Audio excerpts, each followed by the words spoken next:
CM வந்து அங்கிள்னு கூப்பிட்டதே ஒரு பெரிய பிரச்சனையா சர்ச்சையா இருக்கு. ஸ்கிரீனுக்கு பின்னால் நின்று பேசிக்கிட்டு இருக்காரு. வெளியில் வரட்டும் பார்ப்போம். சனிக்கிழமைகள் மட்டும் கேம்பெயின் வச்சிருக்காரு விஜய். அதுக்கு எனக்கு நான் சனிக்கிழமை வச்சாலும் வெள்ளிக்கிழமை வச்சாலும்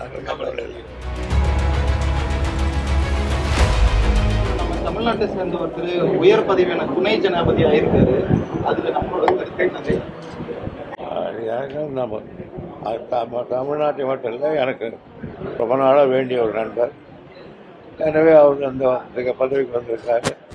என் மனமார்ந்த வாழ்க்கை அதாக தெரிவித்துக் கொள்கிறேன். தமிழராக அங்கே போயிருக்கிறப்ப அவருடைய செயல்பாடு எப்படி இருக்குன்னு நாம் எதிர்பார்க்குறோம்.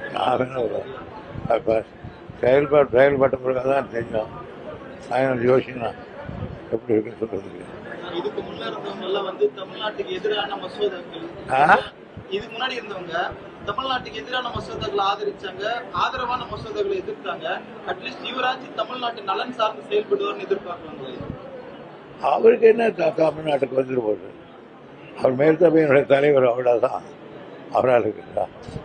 அவர் ஒன்று அந்த கேள்விகள் கேட்டார்னா சாதகமான கேள்வி அதுதான் தமிழ்நாட்டுக்கு கொடுத்தாரு. அந்த கேள்வி கேட்க சொல்லுவார். அவ்வளோதான் முடியும் அவரால். இன்னைக்கு அதிமுக ஒரு சூழலை பார்த்துருப்பீங்க. ஒரு பக்கம் டிடிவி செங்கோட்டையனுக்கு கழக குரல் இது எழுப்பியிருக்காரு. எம்ஜிஆர் கிட்ட இருந்து வந்தவர் நீங்க. எம்ஜிஆர் அதிமுகவை பார்த்துட்டு இப்ப இருக்கிற அதிமுகவை பார்த்துறப்ப என்ன சொல்றீங்க? நான் என்ன சொல்றாரு, அவங்க கட்சி அவங்க கட்சி விவகாரத்தில் நம்ம தலையிட தயாரா இல்லை. ஏன்னா அவங்களே ஒரு சார்பா சொன்ன திமுகவோட வேலைன்னு சொன்னாங்க. அதனால அந்த இது மாதிரி அக்கப்போடைய திரும்ப பேர் சொல்லிக்கலாம். அதெல்லாம் நெக்லெக்ட் பண்ணிட்டு போனோமே தவிர இதுக்கெல்லாம் பதில் சொல்லியிருக்க தேவையில்லை. தாமிரபரணி ஆத்த வந்து முழுவதுமா மாசுபடுத்தின பொறுப்பு திமுகவை சாரும். தாமிரபரணி ஆத்த திமுக தலைமுழுக்கிடுச்சுன்னு நயினார் வந்து கண்டனம் தெரிவிச்சிருக்காரு. நயினார் பாவம் புது பதவிக்கு வேகமாக இருக்காரு. அவர் சட்டசபையில் எப்படி இருந்தாருன்னு எங்களுக்கு தெரியும். கொடுங்க.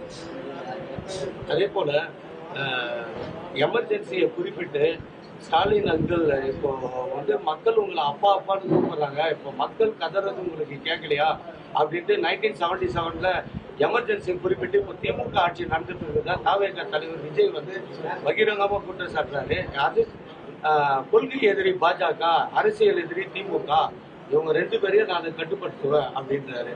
எமர்ஜென்சியை குறிப்பிடுறாரு சார் இப்போ நடந்துகிட்டு இருக்க ஆட்சியை. அதாவது ஒரு சிஎம் வந்து அங்கிள்னு கூப்பிட்டதே ஒரு பெரிய பிரச்சனையா சர்ச்சையா இருக்கு. ஸ்கிரீனுக்கு பின்னால் நின்று பேசிக்கிட்டு இருக்காரு. வெளியில் வரட்டும் பார்ப்போம். அவருதான் சனிக்கிழமைகள் மட்டும் கேம்பெயின் வச்சிருக்காரு.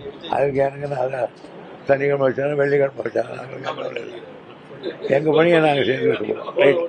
ரைட். சரி.